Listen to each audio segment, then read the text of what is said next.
Sila Pancasila. Mana? Ayo, 1, 2, 3. Sila Pancasila, Pancasila, sila yang pertama mengandung agama, sila yang kedua saling menolong, sila yang ketiga cinta tanah air, sila yang keempat rukun musyawarah, sila yang kelima bertiga hadir. Ayo kawan-kawan, mari kita amalkan dalam kehidupan sehari-hari. Baik, kita sudah belajar tentang sila-sila Pancasila. Nah, dari kelima sila tersebut, masih ingatkah tentang bagaimana contoh-contoh sikap dalam kehidupan kita sehari-hari?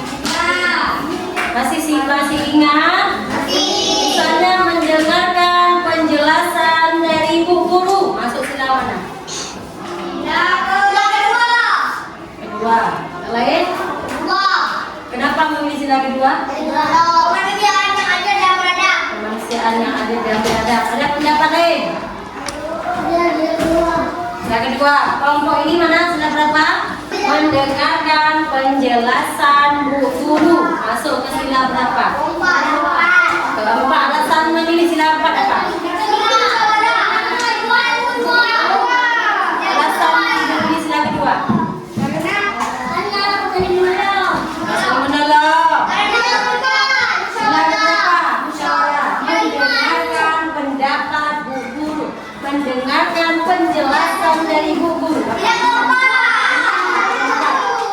Ayo. Kelima. Kenapa kelima? Kenapa kelima? Alasannya. Kenapa kelima?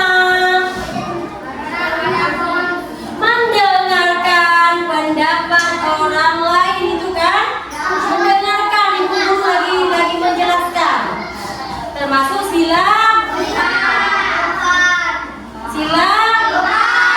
kelima, mendengarkan penjelasan.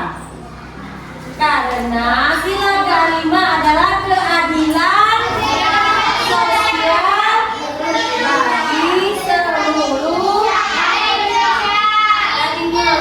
bukan memberi saran, bukan memberi pendapat, tapi mendengarkan penjelasan. Berarti itu adil namanya. Oke.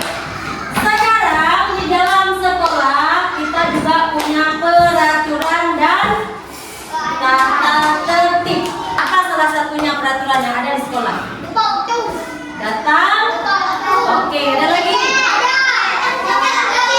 Yang mau jawab? Oke. Laksanakan piket. Ayo. Memakai seragam Sesuai jadwal. Oke. Nah, bertanggung jawab. Mematuhi sama orang. Tangan apa? Kamu tunjuk tangan. Nah, Iki. Sapa santun. Saling menghargai. Ada lagi? Buat apa tempatnya? Membuat PR. Oke, semuanya jawabannya secara tepat. Nah, itu nama yang sudah disebutkan, itu namanya peraturan yang berlaku di sekolah. Di rumah punya aturan tidak? Siapa yang ingat aturan yang ada di rumah?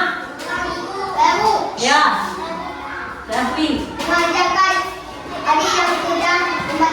Wajarkan adik yang sedang membaca. Oke.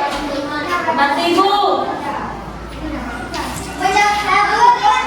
Bersihkan rumah. Bersihkan rumah. Yang lain. Ya, itu namanya semua peraturan. Atau mau dengan ibu atau dengan kawan? Peraturan itulah yang namanya aturan. Aturan yang ada di sekolah. Di mana saja? Di rumah. Di mana? Di mana saja kita berada, kita punya aturan-aturan di masyarakat ada berlaku, harus berlaku. Kalau ada aturan bagaimana? Kalau tidak ada aturan bagaimana? Di sekolah ada aturan, datang kapan saja seperti kita. Bagaimana sekolah itu? Waduh, nggak ada aturan. Nggak ada aturan di sekolah, nggak ada aturan. Mana? Orang pasti tidak melaksanakan tanggung jawab karena tidak punya. Nah, tujuan kita belajar pada hari ini yaitu tentang norma-norma yang berlaku di Indonesia. Buka halaman 53. Ya, untuk selanjutnya akan dilanjutkan oleh Ibu Nanda ya.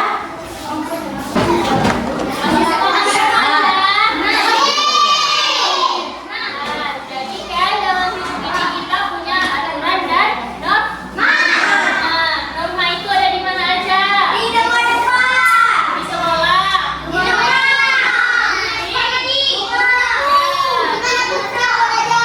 Oke, jadi Ibu mau bilang norma itu ada 4. Coba lihat di bukunya ada berapa aja?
baca